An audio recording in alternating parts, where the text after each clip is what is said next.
présente deux de mes jeux favoris. On commence avec Barrage, qui est un jeu pour 1 à 4 joueurs. Les parties d'environ 120 minutes pour 14 ans et plus. C'est un jeu assez complexe de gestion de ressources, placement d'ouvriers. J'ai particulièrement vraiment aimé le thème là, qui est très immersif, très présent dans le jeu. En fait, il va falloir construire des barrages hydroélectriques et s'en servir pour produire de l'électricité pour faire des points.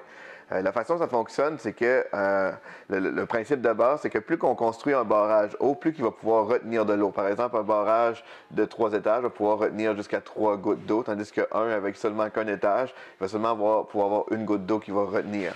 Ensuite, il va falloir construire des conduits pour aller chercher l'eau et construire des centrales sur le jeu pour convertir en électricité.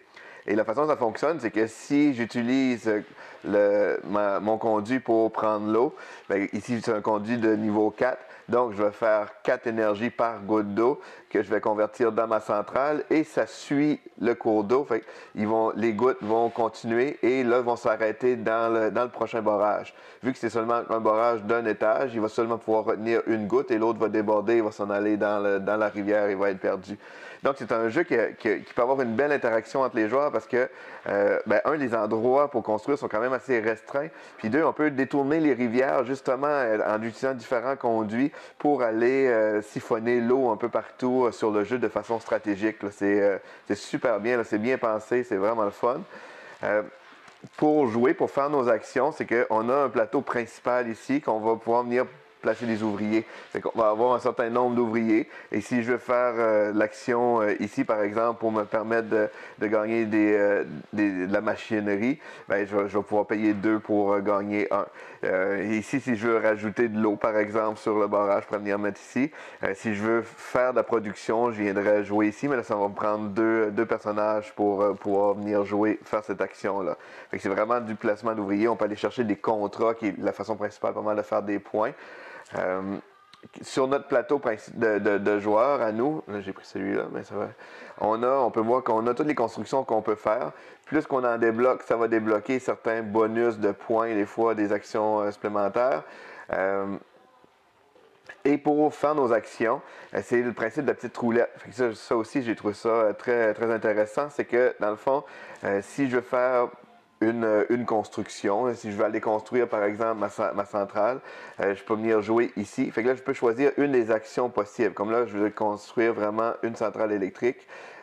Fait que là, je la mets ici. Pour faire une centrale électrique, dépendamment du niveau qu'on veut la faire sur le plateau, mais je vais pouvoir payer mes ouvriers, dans le fond, ma machinerie. Fait que si je veux faire une centrale au deuxième niveau du plateau, je vais mettre 3 petits bonhommes ici, comme ça, et on tourne la roulette.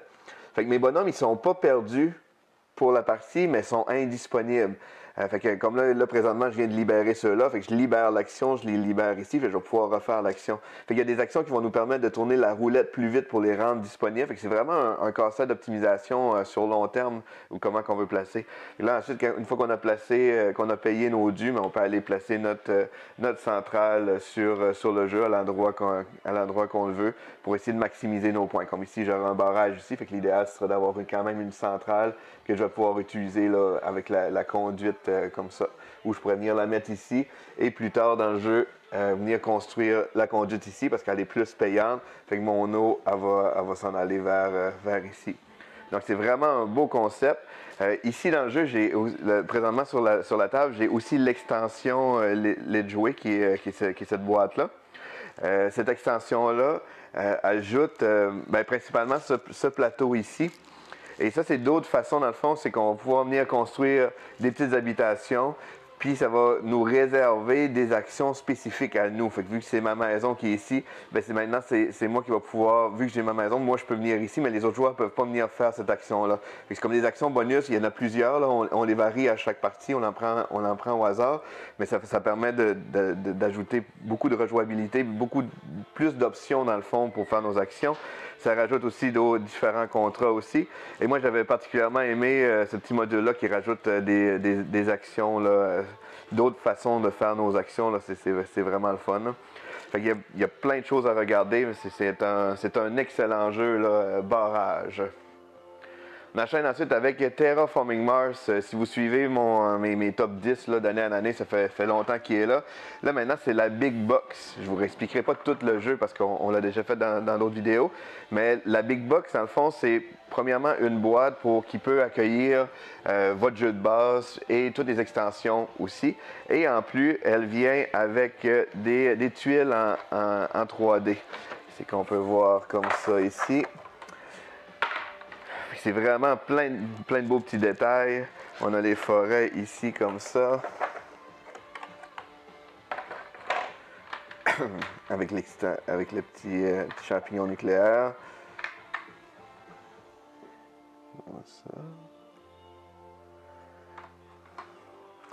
Fait que c'est vraiment l'équivalent des tuiles qu'on avait en carton, mais maintenant là, avec du relief, fait que ça ajoute beaucoup de... Ben, personnellement, j'aime vraiment ça parce que c'est de la petite manipulation. Le jeu est vraiment plus beau. Fait que là, on a l'espace pour tout mettre notre matériel dedans, nos extensions qui sont pas inclus dedans. Il faut les prendre à part.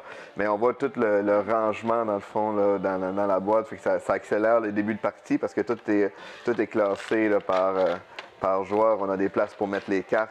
On a quelques nouvelles petites cartes aussi bonus là, pour des habilités spéciales.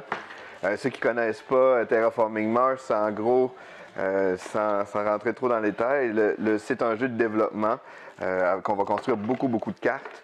Et la particularité du jeu, c'est que le but, c'est de rendre Mars habitable.